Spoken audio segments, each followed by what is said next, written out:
Your water and your soil might be causing damage to your plants. That's the topic of today's video. Come on, before we get into it, this video is brought to you by Real Growers Recharge. If you want stronger, healthier plants, if you want bigger roots for better fruits, you got to check out Real Growers Recharge over at realgrowers.com. Come on, you ready to talk about water? I am. Specifically, though, you said we were going to be talking about pH levels. Yeah, pH, and it's very important when you're growing, very important for anything. And it's just the acidity level. On the lowest end, you've got a pH of 1, like hydrochloric acid. The high end, you've got like baking soda or something that's got a pH of 9. Those are your two extremes. Okay, and so I've seen water on the shelves of the grocery store. A lot of times they like brag pH balanced or pH neutral or pH of 8+. So where is pH neutral at? Right around 7. And it is at 7, actually. Okay, and so humans, it seems like for marketing purposes at least, they like a little bit more based pH levels. Right. Plants, not so much? Plants a little bit acidic. Plants are in that range, I want to say like 5.5 to 6.8 is where most of where plants, the sweet spot of plants are. Okay, so you were showing me this chart of the different nutrients and where they can be absorbed by the plant.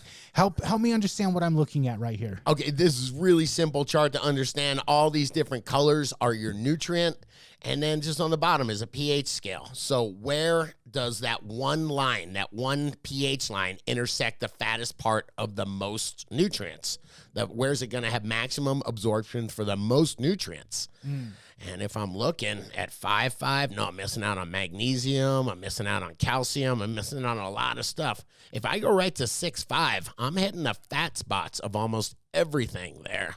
Okay, so what this chart is showing me is that at that 6 to 6.5, that's where it's able to absorb the most amount of nutrients. So if I'm dumping nutrients on my plant and it's not in that proper pH level, they're not going to be absorbed as well as if it is. Or they'll be absorbed, but with an imbalance, I guess. You know, not properly absorbed. If you're not getting any molybdenum, but you're getting a ton of iron and a ton of nitrogen, but no phosphorus, it's going to be a problem, right? Yeah, definitely. Okay, so is that what people are talking about when they say pH lockout? Yes, that's exactly what they're talking about. Maybe it's letting some nutrients in and locking out other nutrients. Okay, so I'm imagining if my water is too high or too low in pH, right, and then I pour that water into my cocoa or my soil or whatever, it's going to change the pH of the soil, of the cocoa, of the plant. Yeah, definitely. And it is hard to get an accurate measurement. I wish there was an accurate probe that you can just stick in the soil and it gives you a pH measurement. They have them. They're very touchy. The way that most people do it is through a slurry test where they take some of the media, some of the cocoa media, they shake it up with some water, and then they measure the pH of the water. That's pretty much how most people are testing the pH of their media. But testing the pH of your water is easy. You can either use a digital or just even one of those little simple pH test kits you get for $7 or $8.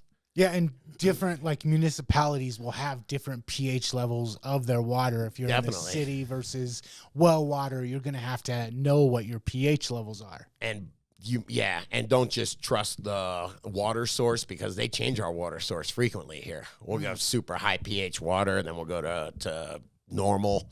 You got to definitely get a little test kit. And by the way, it is so easy. You can get a little general hydroponics test kit for $6 or $7. Yeah, just put a couple drops in there. You check the color, and pretty easy. Yeah. All right, so I've got my water. I've tested it, and it says that my pH is not 6.5. Maybe it's 8. Maybe it's 4. Sure. What do I do then? There's plenty of products out there. Don't worry, they have products for you, man. So something like lime would raise your pH up. And then they've got stuff like potassium carbonate is one. Potassium silicate is another one. And potassium silicate is what we use for silica a lot of the times. So putting that in is a cool way to, you're getting potassium in there, which you got to think about. You're getting silica in there, which is very cool. And you're raising the pH. So if you've got too high of pH, there's ways to bring it down. If you've got too low of pH, there's ways to bring it up. Yep. And then besides just additives, I know that one of the benefits of using recharge is that it affects nutrient uptake and pH. Can you explain how recharge works in this whole scenario? Yeah, and this is microbes. I tell you what, I'll even start with humic acid. Humic acid has the ability to buffer pH. So it has the ability, when I say buffer, it can hold it steady. It can, if it needs to raise a little bit, if it needs to lower a little bit, humic acid has buffering capabilities in it, as well as microbes, man. Did you say microbes or did I say it? I think you did. It's amazing, man. Whether it's trichoderma, mycorrhizae, those are fungi. Those seem to work well at the lower pH ranges. And they're actually able to alter the pH at the rhizosphere. They can't do it for the entire soil, but right at that port, that 1/20th of an inch where the nutrients are exchanged. Right at the root zone. Yeah, exactly. We call it the rhizosphere around here, man. Okay. No, but right there is where it's able to change the pH, and that's why something like recharge helps your plants work at a wider range of pHs. You've got the fungi that are able to do that at the lower end of the scale, and then right at the basic end of the scale, the higher end, bacteria come in, and Bacillus subtilis is excellent at regulating pH at the root zone. This is another one of the tricks in there. Okay, so if I'm putting nutrients in my media and my plant's not absorbing them because the pH isn't exact, adding recharge, getting that recharge around the root zone will help make the root zone more accepting of those nutrients. Sure, absolutely. It's got a larger buffer.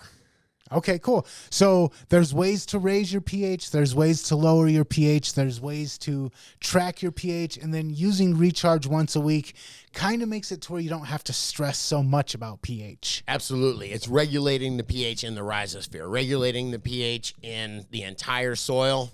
Might be a little bit tough to regulate the pH in that 1/20th of an inch where the soil meets the roots. Yeah, we can pull that off with some microbes. Well, what about you? How do you keep your pH in check?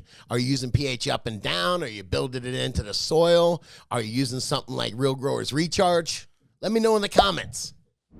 And if you like this video, smash that like button, hit that subscribe button, and check out the other couple videos YouTube's recommended for you.